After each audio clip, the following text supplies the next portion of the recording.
Welcome back to Key Messianic Prophecies, a podcast brought to you by Telios, a private 501c3 nonprofit foundation dedicated to the research and accurate teaching of the Bible, founded by Bill and Jeanette Stewart. Now, on this episode, we will be taking a look at the New Covenant.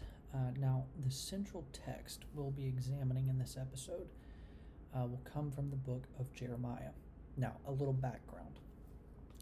Jeremiah was a prophet during one of the worst periods of Israel's history, which makes his prophecy even more profound. Israel had completely rejected the Lord and his law as a nation, and were now going into captivity, to exile in Babylon. Now, in many ways, this is where Israel's storied history of rejection would be made complete, at least in the Old Testament. Now, there's still a much more troublesome rejection to come, but that's not until the New Testament. Now, to be sure, Moses knew that Israel was never going to obey the Lord fully. He was quite the realist in that regard. If you check out his final sermon to Israel back in Deuteronomy, specifically chapters 29 through 32, you'll see that Israel's failure to remain faithful to the Lord was pretty much expected, because they had never been given a heart to obey him.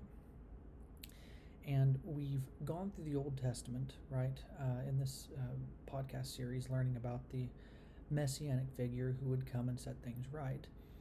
But now, with Jeremiah, Israel is moving into Babylonian captivity, and not only has Messiah yet to come, but they have completely rejected the Lord and his law.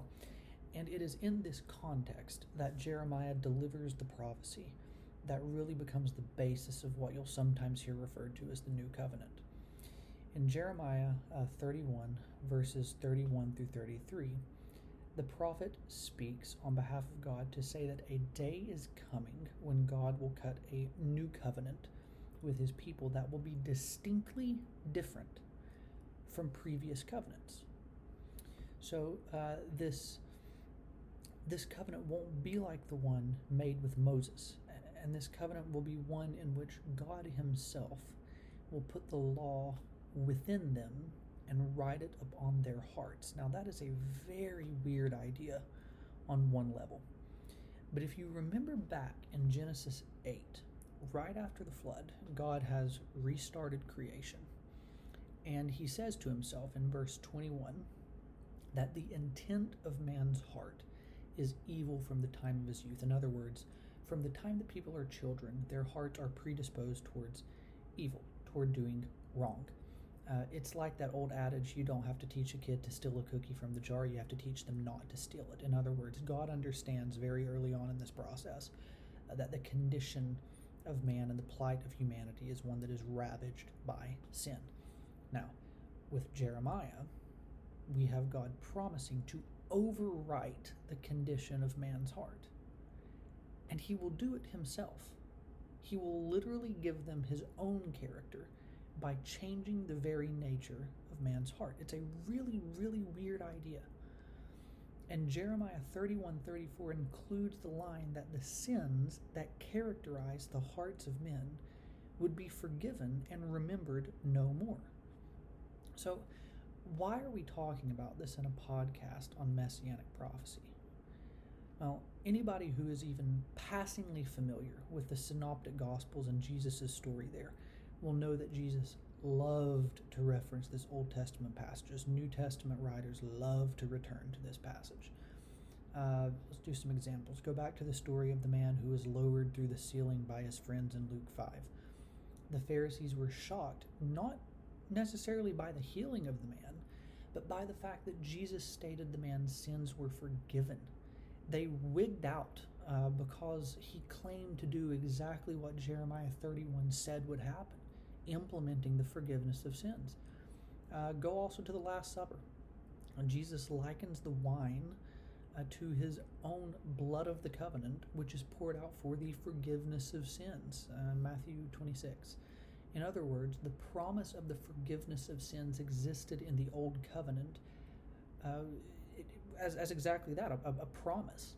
It was not a present reality, but something that was looked forward to. Jesus tells the Pharisees in John 8 that Abraham rejoiced to, quote, see my day.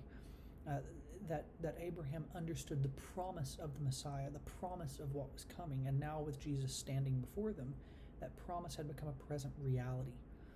Paul explains this in Romans 3:25 and 26, when he says that the purpose of the promise was so that God could pass over sins previously committed, so that his righteousness could be shown in the present time through Christ. And this was all done so that God could himself be both the just and the justifier of those who have faith in Jesus. And so Jeremiah's prophecy of the new covenant is not something to be underestimated or taken lightly.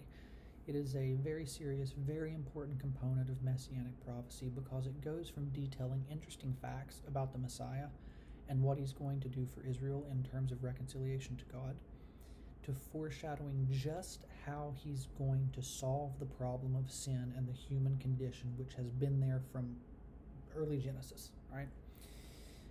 It's a very powerful insight into the plan of God that the New Testament writers are going to latch onto and return to time and time again because of its significance for those who place their faith in Jesus.